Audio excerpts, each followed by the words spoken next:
Sejam bem-vindos, o meu nome é Edivaldo Elias, eu sou biólogo, sou paisagista e fiz esse vídeo para falar um pouco de uma planta muito utilizada no paisagismo. Vocês conhecem essa planta como agapanto. Tá? Mas antes de mais nada, pessoal, se inscrevam no canal, dê o like de vocês e no final do vídeo, se vocês quiserem, façam um comentário ou façam alguma sugestão para que possamos produzir um filme que você tenha interesse.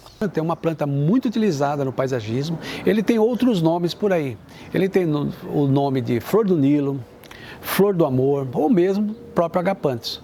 Mas ele tem esse nome flor do amor porque na Grécia, na época dos casamentos, na primavera, os buquês eram confeccionados com esse tipo de flor, por isso que ficou flor do amor. Mas não é uma planta nativa da Grécia, e sim da África do Sul. Agora, aqui no Brasil ele se adaptou muito bem aonde? No sul e no sudeste. Então, devido ao quê? Devido ao clima, que é um clima tropical e subtropical. Então, ela se adapta muito a um clima mais favorável. O nome científico é Agapanto africanus. Esta planta ela tem outras características, por exemplo, as folhas. As folhas são verdes, alongadas, do tamanho de 40 centímetros, então ela dá uma boa visibilidade. As hastes florais chegam a 90 centímetros, formam um tipo de um guarda-chuva nas pontas e as flores são na cor lilás, na cor roxa, na cor branca, na cor azul. E o que é interessante, pessoal? Essas flores, elas florescem, é lógico, uma vez por ano, que é primavera e verão, e tem uma característica importante. Às vezes as pessoas reclamam, falam, pô, mas por que ela não floresce o ano inteiro? Talvez não teria tanta graça você ter uma planta que ficasse o ano inteiro florindo, ia ficar meio enjoativo. Agora, quando ela floresce no meio da primavera para frente, aí sim, esse é o espetáculo. Agora, com relação ao solo, avião, agora avião, calopsita, avião, cachorro lá no fundo. Às vezes a gente quer falar sobre uma planta e congela um pouquinho, porque a gente não tem tanta liberdade, né? Dizem que se eu estivesse olhando para uma pessoa e falando com ela, seria mais fácil para gravar. Então eu vou dar continuidade para ver se isso realmente funciona, né? Como vou tentar imaginar que a jabuticabeira que tem lá atrás é uma pessoa e eu esteja conversando com ela. Então vamos lá, jabuticabeira.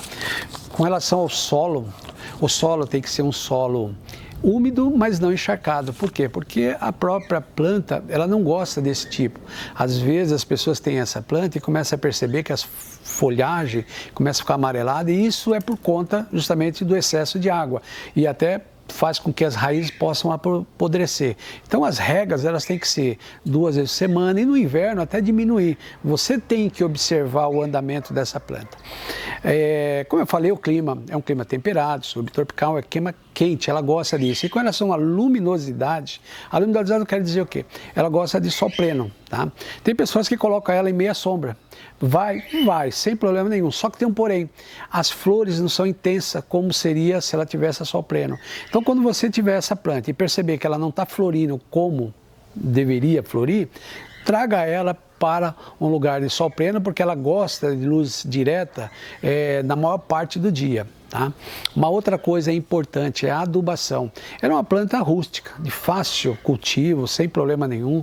Agora é lógico, quando você perceber, depois da florada, se você puder adicionar um pouco de matéria orgânica, esterco, farinha de osso, ela gosta do NPK 4,14,8. Então observe esse tipo de adubação para que você tenha uma planta florindo na próxima estação, no próximo ano. Tá? A propagação, pessoal, é por semente ou divisão da raiz, que os rizomas que você separar. Então, geralmente, a cada 4 anos, o pessoal faz uma separação, mas você pode fazer antes, você pode dividir essa planta.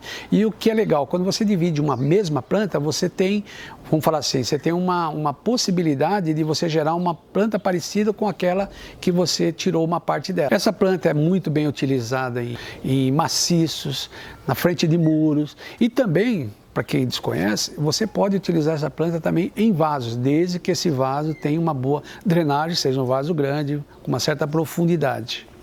Agora, por final, pessoal, é uma planta que você tem que tomar um certo cuidado, porque é uma planta tóxica. Então, ela tem uma característica tóxica, então evitar com criança, algum animal que possa ingerir parte dessa planta, ou mesmo, se você tiver alguma alergia, quando manusear com luvas, coisas que possam proteger. E é isso aí, pessoal. eu falei um pouco, né, sobre essa planta, e se você gostou, não esqueça aí já de se inscrever, até porque ajuda a gente a produzir, a gente cresce um pouquinho mais, então a ajuda de vocês é bastante importante. Então se inscreva, dê um like, faça as sugestões que a gente possa fazer outro vídeo, e no próximo vídeo estaremos juntos de novo. Mais uma vez, obrigado e até a próxima.